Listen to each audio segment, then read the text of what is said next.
Good afternoon. We're here with Rosemarie Dombrowski, who is the Poet Laureate of Phoenix, and we're very lucky to have an interview with her to discuss the importance of poetry, how she began to write poetry. I'll let her introduce herself and her work and what she finds has been the importance of poetry in her life. Hi everybody, I'm Rosemarie Dombrowski. I am the inaugural Poet Laureate of Phoenix. I don't know if you can hear me over the traffic. I'm also the founding director of Revisionary Arts, which is a nonprofit that uses poetry as a portal to wellness and healing in our community. I can talk about other projects How did too. you, yes, I know that you've also worked, you've established a journal, Rinky Dink Press. Yes, it's a small press. I think we just published, we're probably well beyond our 100th collection, but we published individual author collections in microzine form. So those are very small. They're about this big.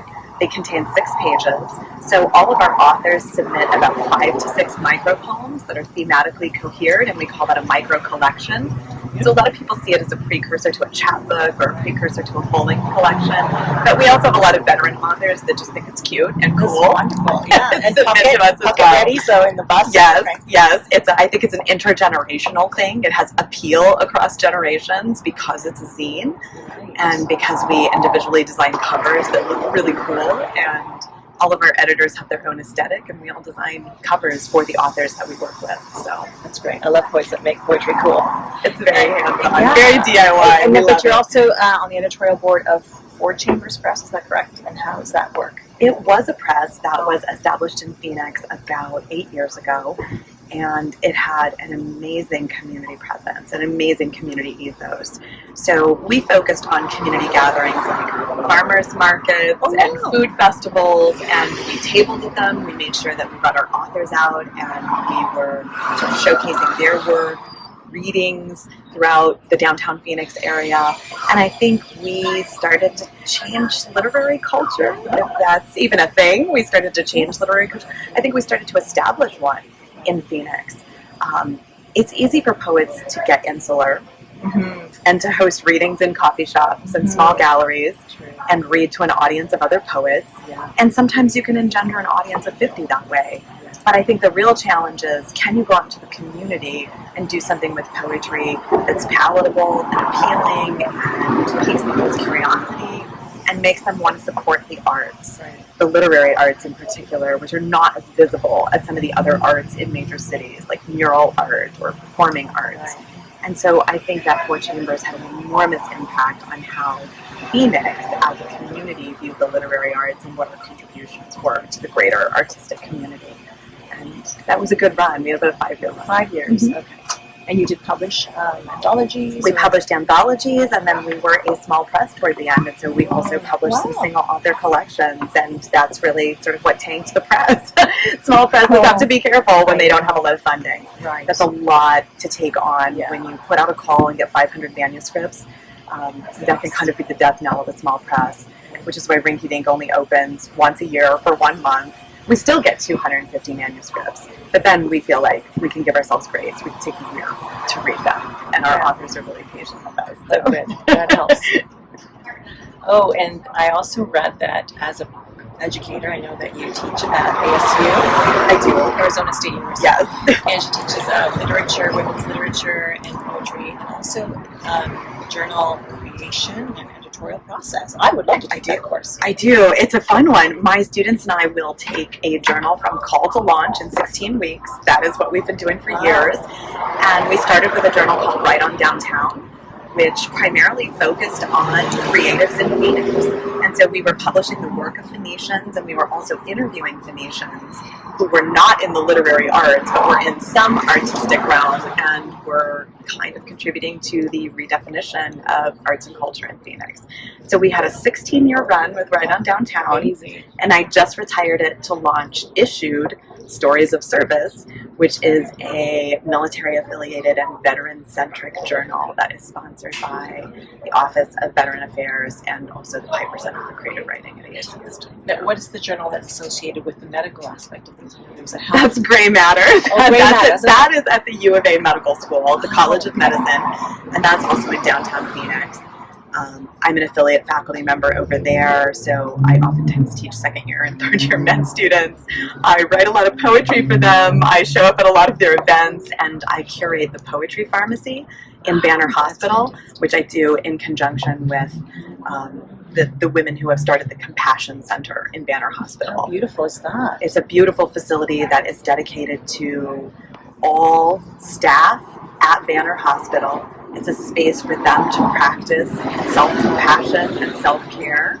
And they come into the Compassion Center and grab a prescription for grief or a prescription for, mindfulness or whatever it is, they might need to focus on that day. And they can either keep it for themselves or give it to a colleague or give it to a patient. So that is just another outcropping of the College of Medicine work. Excellent, because you normally hear of art therapy for the patients mainly, but that idea of also cultivating that reflection in the healthcare practitioners, that's new. And you've done a lot of this, crossing over from the literary into other fields, the STEM fields especially, which are the ones that have a lot more focus, right? A lot of aspects of favorite. Those business are my favorite. And STEM. Yeah. I love the medical humanities, and I didn't think of myself as a medical humanist until more recently, even though I've always been a medical poet, and this was always the work that I was doing. My son's 24. Yeah, my son's 24. He has non-speaking autism, very severe, level 3, intellectual disabilities, 3 congenital heart defects, epilepsy.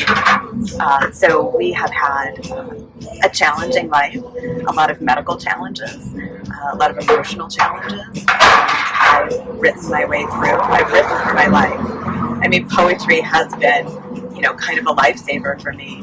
It's been a means for me to express my frustration as a caregiver, my trauma as a caregiver, but maybe more importantly, it's been a means for me to give voice to my son, who is non-speaking. So for his story to be told, for me to be able to do that, probably the biggest honor of my career. And so as a result of that, I do consider myself a medical poet. That's been primarily what I've tackled over the last 24 years as a poet. It's not for everybody, but I'm so thrilled to be welcomed into medical spaces now.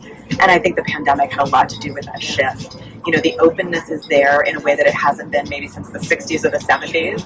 So, and I think there's a recognition on the part of providers that burnout is real and that compassion for self is needed as much as compassion for others. I think, just engendering empathy through poetry is kind of an easy thing to do. Yeah. It's an easy portal to get people to walk through. Right. And poetry really just kind of engenders that empathy itself. True. But how would you describe, because I've got 2 questions that came from what you were saying. The first is did you start writing poetry because of your son, or had you written poetry before?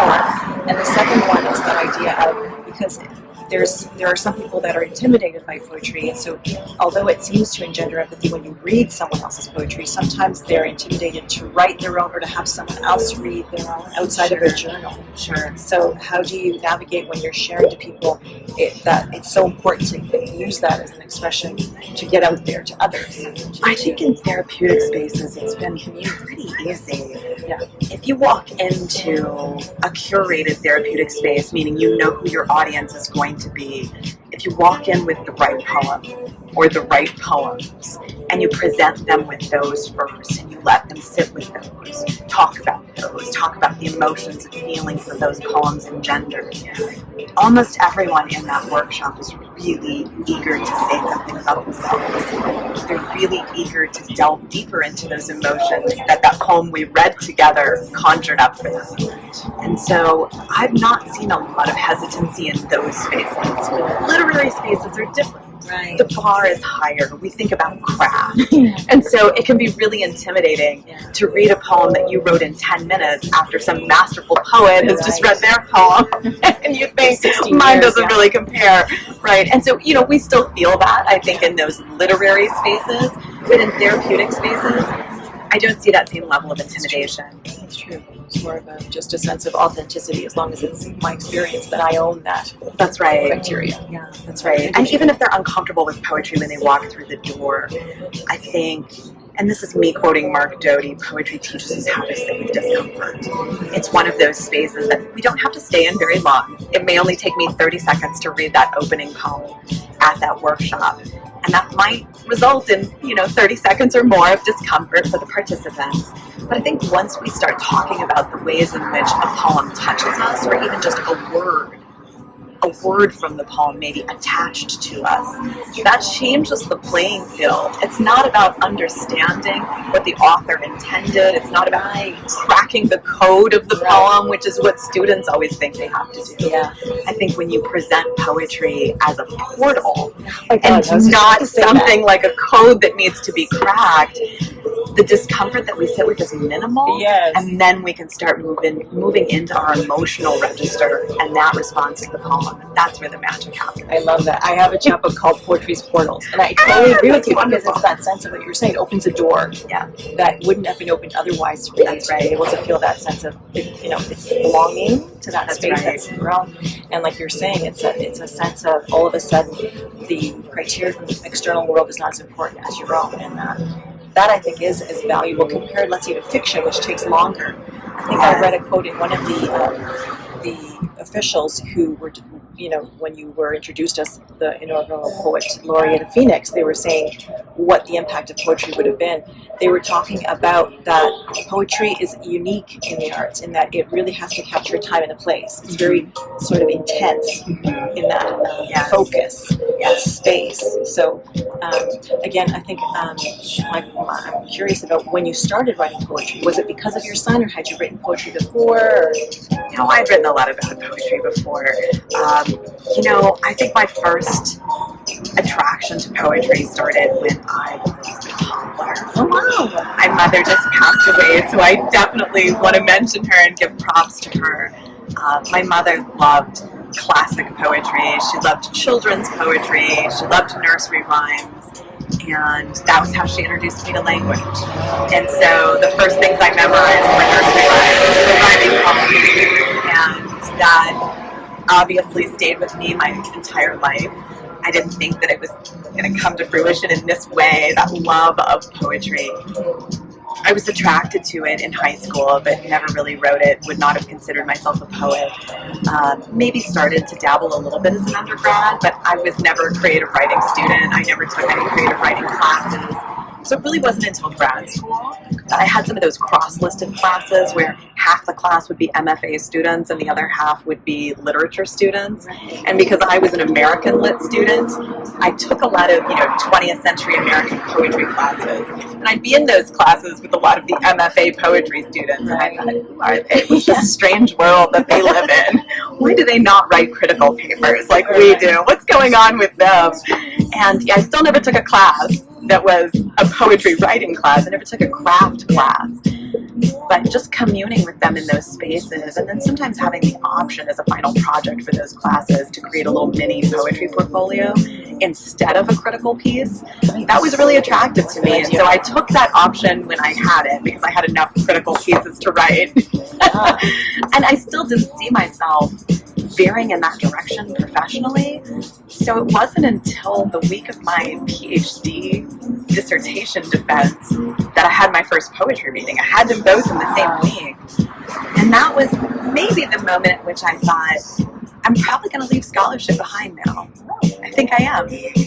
I think I'm just going to be a poet, whatever that means. And it's worked out very well. and going back to, yes, and so a lot of the projects that you described, for example, for Chambers Press, have those been projects that grew during your time as the Poet Laureate, or before they were already in germination, or what did you start as, during that time? Since I think it was a lot of them intersected with the laureateship. I think part of the reason why I got the laureateship was because I considered myself a literary activist. Right. I was all about being in the community and activating the community around the literary arts. So when Four Chambers came along, of course I wanted to be a part of that. And Jake Friedman, who moved to town and wanted to start Four Chambers, sought me out. And I thought, okay, as long as I don't have to be at the helm of this, I'll do it. And then I found myself a couple years later at the helm of other things and just kept taking on more and more things. But, there have been times when I thought, I'm going to slow down, I'm not going to do as much in the community, but then another opportunity will arise, and I'll think, no, I can't discount the possibility that this could be the greatest. That this could be the greatest project I've ever worked on. So I'm a little addicted, I think. I'm a little addicted to community poetics. I would say that I really don't do that much with poetics at the university. I don't teach craft anymore. I teach a class called Poetry and Medicine that I love, and it embeds itself in the community. My students go out to the community and they facilitate therapeutic workshops for vulnerable populations. So those are the kind of things I'm interested in teaching. I'm less interested in teaching craft. I'm more interested in teaching how we use the literary arts to benefit our community and grow community and foster healing. Fantastic. Excellent. We need more of you. Thank you. Thank you. I'm so glad you exist. Thank you. And I know the other aspect, I read a part of your activities as a poet laureate also is connecting with other poets. How has that experience been? I know we were reading with my sister in this newspaper meeting some humanities and he's participating in our background. Yeah. And there's an article here about Austin Davis, who's I love with the homeless. Davis. Yes. Worked with him. He runs Hugs for the Houseless. Yes. And yes, we read together a couple of months ago. Oh, Austin and I collaborate frequently because we are clearly cut from the same cloth. He was an online student at ASU. I met him when he was an undergrad. He and I never shared even a virtual classroom space together, but we've shared community spaces together because I think we both value the role that poetry can play when it is brought to vulnerable populations in compassionate and respectful ways. And I think we know, because we see it firsthand all the time, how uplifting it is for people to be in contact with art. And maybe if they're so inclined to create their own, it gives people such an immense sense of agency, of being seen and heard. So he works with the houseless population in Tempe and Phoenix, and I tend to work with the formerly incarcerated population all over the valley and the incarcerated population. I just did a project at Perryville Women's Prison. Before that, I was at the Maricopa Reentry Center, which is a lockdown facility for parole violators who have recently been released from prison. So it's kind of an intermediary, sort of minimum security facility. I was there for 8 months. Obviously, I work at the hospital. I work at the medical school. I work with veterans at ASU now, which I'm extraordinarily proud of, since I'm the daughter of a veteran and the sister of a couple of veterans. So all of the populations that I encounter on a regular basis are people who maybe lack that agency in everyday life or are misunderstood because no one has given them a platform on which to tell their stories. So I do tend to intersect with a lot of other people in the community doing that kind of work, whether they work in journalism or poetry, whether they're 24 or 84. I usually end up meeting all of those people because I think there's a pretty small community of literary activists who are doing that kind of embedded work. And so that work, for example, with those that were previously incarcerated, would those be literary workshops or would they be series in the course, or how would that work? For me, it's always therapeutic poetry. I always consider poetry workshops to be therapeutic. So it's about divining for me the right poem or group of poems for that day's session, is what I would call it. What do I think the population that I'm working with needs today? What do I think they want today? Where are we in this kind of collective journey? Where are some of them in their independent journeys? And what poem could I bring to maybe elicit some movement, like into the next stage? So do you get to know the members before you have the workshop, or do you have, for example, a consistent schedule that you meet with them, or is it once a month, or is it just once? Usually it's a consistent schedule over weeks, if not months. And when I don't know the population in advance, I know sort of generally what category or umbrella they fall under, but I don't know the individuals. So it's always just a bit of a stab in the dark. I have to walk in cold. It's kind of a performance. it's like the first day of classes. Right. It's like the first day of classes. This is who I am, and this is what I can bring. So now that I'm here, let me see how you respond to the poem, and then we can start to develop a kind of collaborative relationship or series of exercises from here. Much more synergistic and not just you telling them absolutely what you've got to do, these, absolutely how to write it.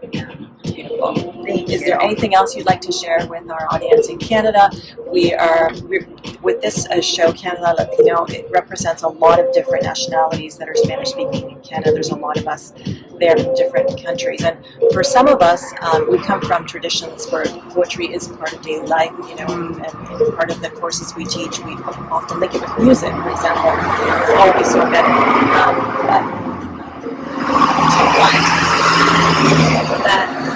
They say no, the literary forum, right? The literary genre that's more popular is fiction. And so a lot of the times, how do we get people that don't normally approach poetry, maybe that aren't in the perhaps more vulnerable communities, but just in general, what invitation would you give them to, or what would you suggest to them to start approaching poetry from a different angle? Interesting. I guess my issue with fiction, and this is why I find it so surprising that people still gravitate toward it, is that I'm constantly encountering people with ADD. So I do wonder how most people get through a novel these days. I wonder about that all the time, and I'm not sure how easy it is to come together around a piece of fiction if you only have 50 minutes or 60 minutes or 75 minutes. It seems extraordinarily challenging to me. I know that, my students, if we're reading a short story, they have to read that in advance, right? So that we can have a 30-minute discussion about it in the classroom. With poetry, you can literally do a Google search for something like poems for grief, poems for trauma, poems for healing, and you will get hundreds of hits. And I would just challenge everybody to do that, to search for poetry in a sort of an area or a realm that they feel like they might need a little bit of insight or guidance into, and then see what comes up. It might be a 12-line Emily Dickinson poem. It might be a 50-line Neruda poem. Yeah. It might be, a 40-line poem by a contemporary poet that you've never heard of. Yeah. But it's probably going to be by somebody who has shared some of your pain or shared some of your trauma.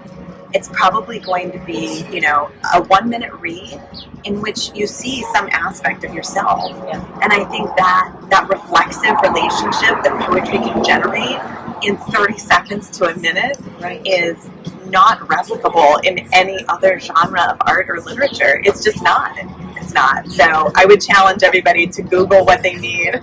Google what you need. I completely agree with you. And read a poem. And see if there's even just a line, a phrase, a word that speaks to you. That's the magic of poetry. I think that's a key too, to not get intimidated, because a lot of my students, for example, at the university say it's too hard. Poetry is too hard, even if it is shorter than a novel to read. A novel is daunting, I agree, but they'll find a short story more accessible. They find it linguistically more accessible, or they're just more used to that story time kind of format. Whereas a poem, they think sometimes they have to know, like you're saying, they have to decodify. Right. Every line. Yeah. Every phrase.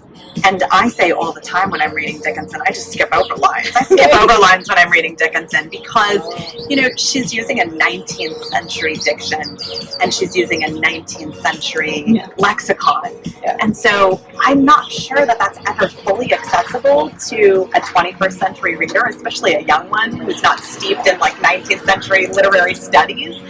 And I don't know why that's important. I really don't. A poem to me is more like, I hate to equate it to something like fortune cookie, but it's more like a fortune cookie. It's really just about that line that you take away. That's all I'm ever hoping my participants are going to take with them. But I will also argue for the value of narrative poetry and accessible poetry, which is rampant in the 21st century marketplace.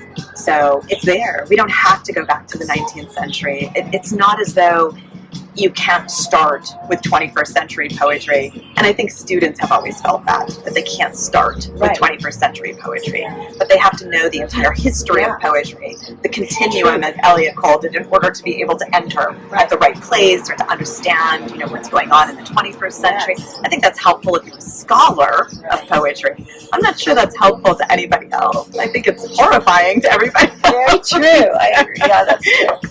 For those of us that like it, maybe not so much, but yeah. Because I feel like if you don't get beyond hope is a thing with feathers, that's okay. Yeah. Because that's the gem right there, That's right? right. You really don't need any more of that Dickinson poem than that. And sometimes that's all people need. Fabulous. I agree. Anything else that you'd like to share, Rosemarie? Just thank you for wanting to talk to me about poetry and its healing properties, because that is why I will continue to return to it throughout the course of my life. Not because I'm the most masterful crafter of it, but because it heals me. On that beautiful note, hopefully this is just a pause in our conversation with Rosemarie Dombrowski. We'll come back with more at some other point in time. Thank you for watching. Thank you.